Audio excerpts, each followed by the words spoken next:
This video is for entertainment and demonstration purposes only. Please consult a certified automotive technician for your automotive needs. So today, we're going to do rear brakes on a 2008 Chevy Cobalt.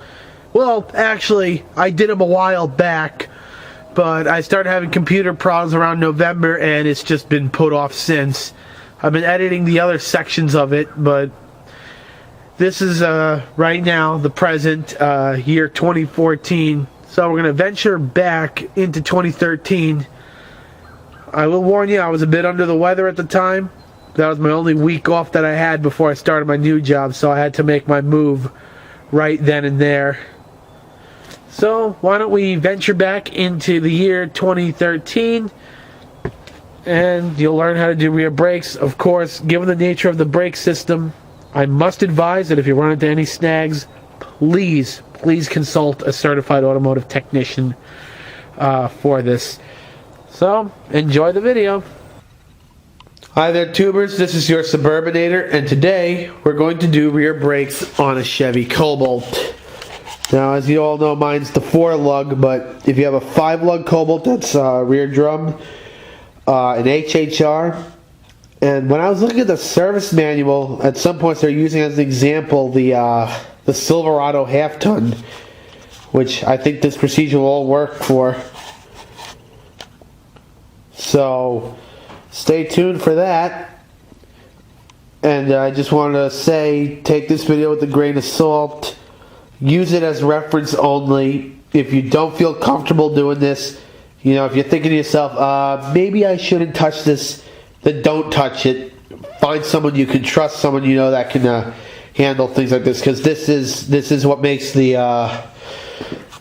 after all, this is what makes the 2,400-pound machine come to a complete and proper stop. So do err on the side of caution. I'm about to show you the side I already did, so doing that. I'm a little under the weather here, so sorry if I sound a little bit like Dick Morris, and let's proceed.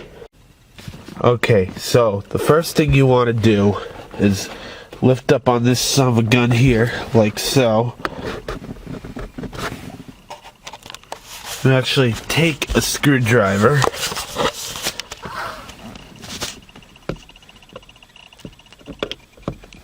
You're gonna try and pry it upwards. There we go. Pop off this son of a gun here as best as you can. Just look it up on that end. Sorry, the lighting is not the best. I'm just gonna pull up on that brake a little more. Bingo. That was his name-o. I think it was. Last time I checked. Everything changes these days, so. And it's still past 6 in the morning. Thought the lighting would be any better at 6 at night. So that exposes what needs to be exposed here. Now what's cool about this camera, you can see what needs to be, I can see what has to be seen. I know exactly what I'm pointing at. This tab here, you might have to press it with a flat-bladed screwdriver. But what you do is you press that in, and that's going to slide off this whole brake cover here. Alright, got the cover off. Just to make sure that, you know, the cable, the adjustment isn't pulling on the drums, we're going to just wind this down all the way. We're going to readjust it later after, we're going to readjust it later. Yeah, I was just interrupted here. Yeah, you see there's a little slack in the cable now, but yeah, you just wind it down.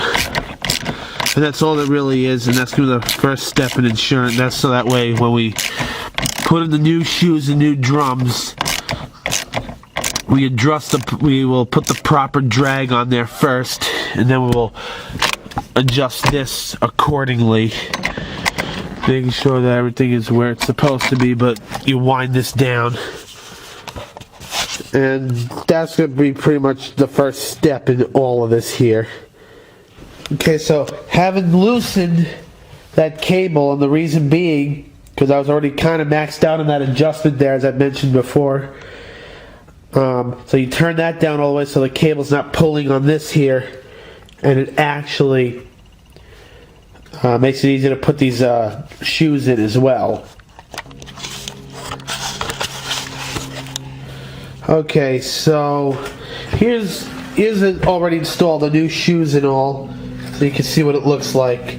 Now, while you can use this video for a little reference, do not take off both sides at once. Do just one side at a time.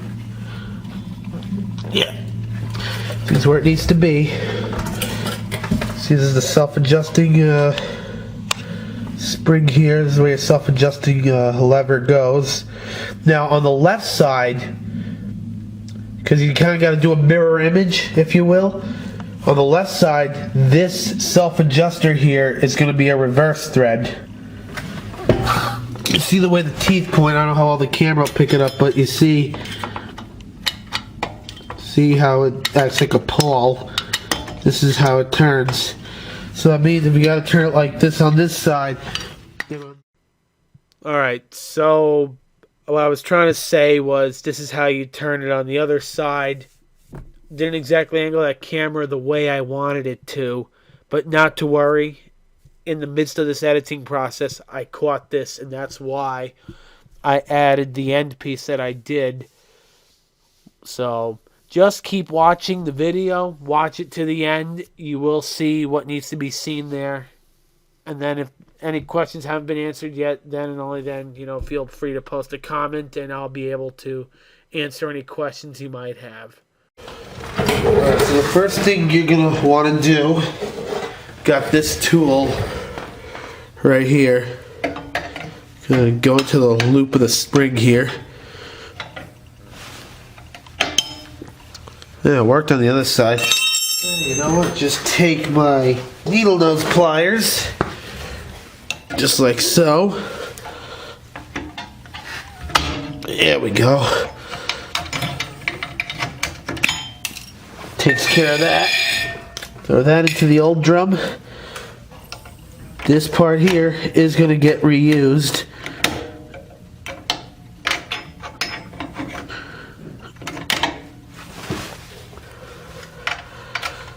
Well, that'll fall out once. Now this is just one big retainer spring. So I'm going to turn this here like so. Ooh. Well, these did manage to be the original ones after close to 147,000 miles, so these will give you a bit of a run for your money here. Do bank on that. And it fell out just like that. Oh, look at that. Then the other side kind of does something not too dissimilar. There we go. Put that there. Don't worry, I'll show you how the rear adjuster goes back in. Don't get too caught up in that.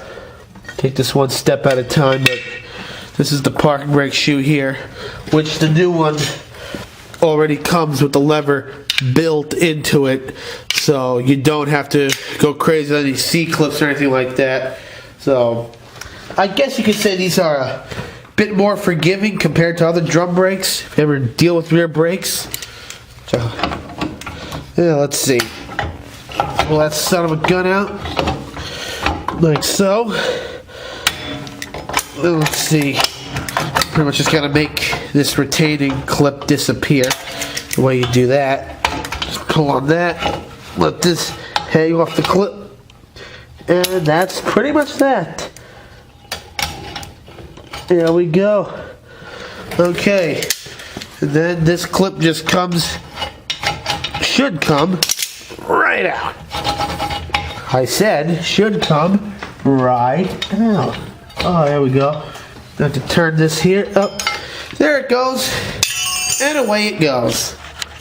So now that you got everything off, these points of contact here, just hit it with a little steel wool That'll knock off any surface or smooth it out a bit. I guess you could use 180 or 220 grit sandpaper if it's really bad, but you don't want to start exposing more metal that could rust and cause your shoes to hang up. So it's going to be different for the other 5. Just wanted to show that. Alright, I sanded those points down. I kind of got a little caught up, so what I'm doing now is I'm taking this with my needle nose pliers. I'm pulling back that string. This is where it pays to unwind the adjustment at the brake lever.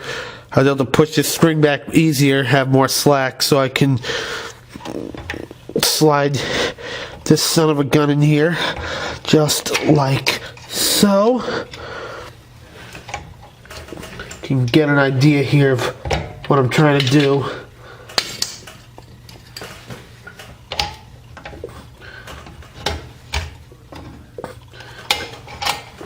There we go. Just like that. And for the points of contact that I was talking about, you can refer to your service manual. I'm going to take this ultra disc caliper lube. It's synthetic. Use synthetic grease. It's going to withstand the high heat better.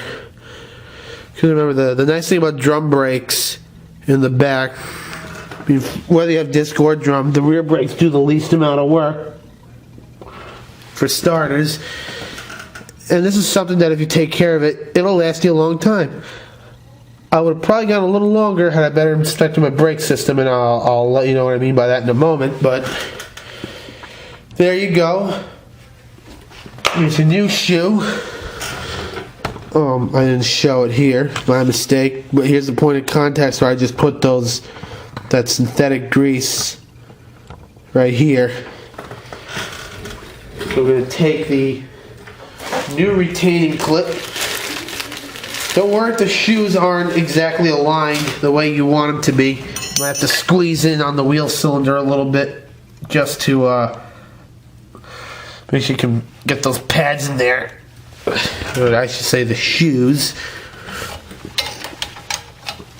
Fold that up like so. This will probably be the worst part of the job. And that's something I wanted to show here before I go any further. You'll see where the retaining ring hangs up right here. Make sure this spring rests into here. This groove of the ring here, right here, is going to go into here. And that's how it's going to hold it in like that. So there's no caps or springs or anything like that, like other drum brakes, like the older GM drum brakes. So like I had pointed out before, this is just a bit more forgiving. Good. I'll admit it can and will be a bit of a fight. Oh, make sure you got plenty of brake clean just in case you get some grease or you don't want to get it, because that's never a good thing either. So put this in here like so.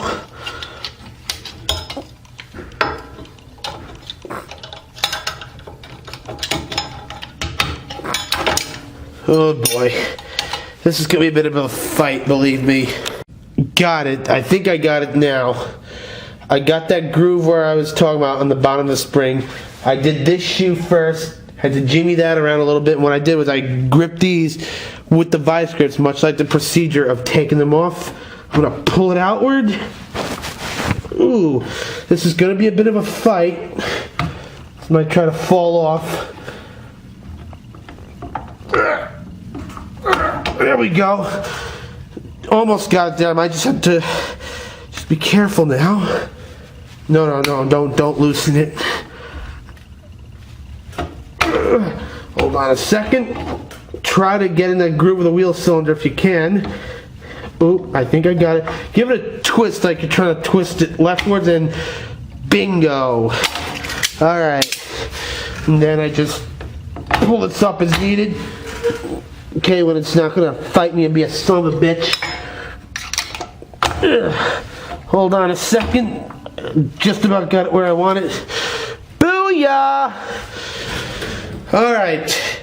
I know in the video this looks like it just took a couple minutes. I've been fighting with this thing for about 20 minutes, give or take. So, just emphasizing, won't be easy, but this is pretty much the worst of it.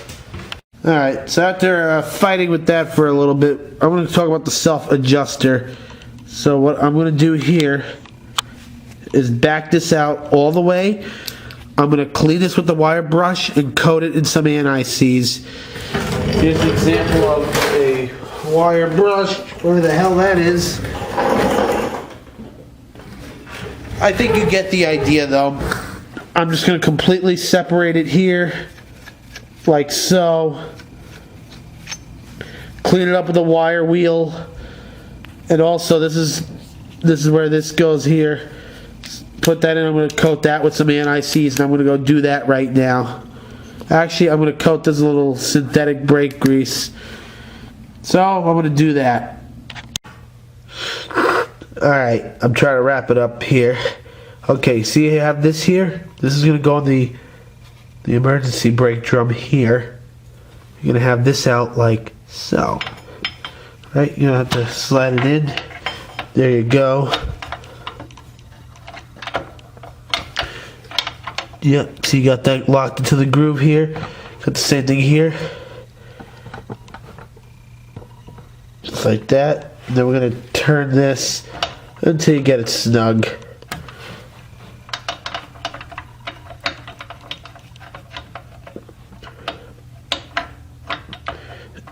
And just keep turning until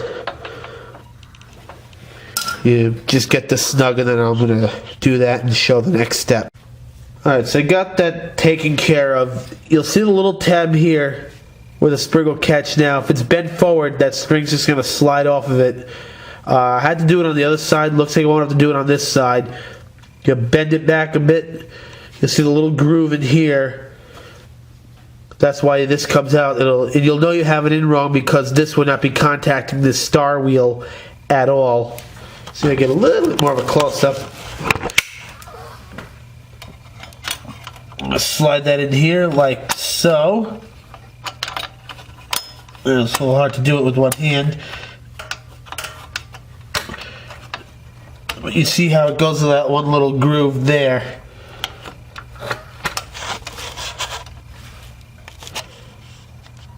Alrighty then, so I just had to loosen this back up again just a little bit. Slide this in here. Trying to see how well the camera will pick it up, but you'll see a little hole here.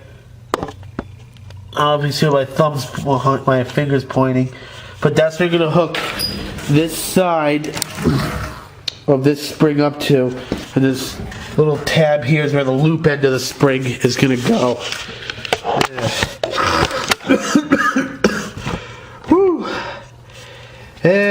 The Suburbanator's a little under the weather there, tubers, which means he better wrap this up soon. I'm gonna get ultra sick. I don't feel like getting sick from a new job. That would not be a good thing. No, sir. There we go. Slide that son of a gun in there like so. Grab some needle nose pliers like that. Get a nice firm grip on them. I'll see if I can, but I showed you the hole where it has to go. I might have gotten it in there. Give a little push.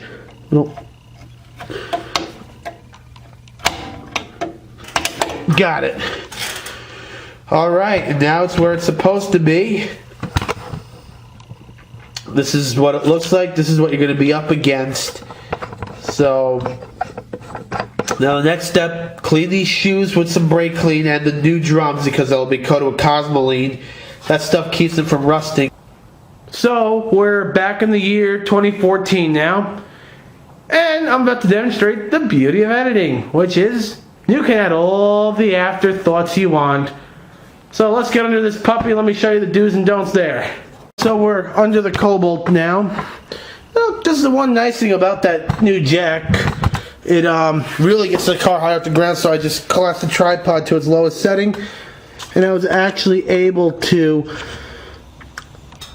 Now here's the thing, you can see the little plug up there. You're behind the wheel now. So what we're going to do, we're going to take this plug off here like so. It fell into there, don't worry. I'll find it. And then you're going to pry it upwards like that. That's going to tighten it. Guess I'm going to get a longer screwdriver. Alright, got a longer screwdriver now.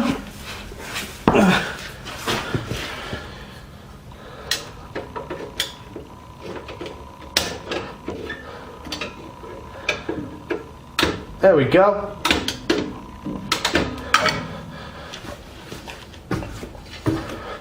Yeah, I had the parking brake off. It's hard to get a feel for it. You gotta, my advice on that is definitely get with a professional. You can always, this might seem tedious, but hey, you can always add more clicks, because then you'd have to get in there with a pick and try to push it back and try to spin it the other way. You know, they are drum brakes. They're not going to make perfect contact all the time like disc brakes. You know, you want that brake ability that, you know, you tap the pedal and it slows down a bit. You really need an old disc to pull that off. So you get just a little bit of drag now. You can hear it. There we go. The other side, you are going to have to get a little creative. You got the stupid muffler in your way. It was a lot easier at the time when I was first doing it because the exhaust had rotted out. This has got to be this car's maybe 4th exhaust system now. So I pretty much just got to do that side. The only other thing I want to advise, make sure your front brakes are good. Check those front brake brackets and pins. Make sure they're not seized, because that's what caused these rear drums to get a little less mileage out of them than I could have, because it started to overwork the rear drums. The other thing, when you readjust inside, if you're maxed out on your adjustment, back it off some and then add a little more drag. It's hard to tell how much can be too much, but that's why I keep saying see an automotive specialist for that, someone you can trust. Now, I have a stick and I have a lot of miles on it. Now, it already had 146,000 at the time I was doing the job back in November. I've put many more now, and I've broken the other side of 152,000 miles, and I have a stick. There's a good chance that my cables are stretched, and yours are too, if you have a stick and you put a lot of miles on it in a short period of time. So hopefully this was helpful. Be safe, please. This is what helps this machine come to a complete and proper stop. So if you have any uncertainties, take it to someone you can trust, even if you have to tow it, and there you go. So have yourselves a good day, and hope you enjoyed the video.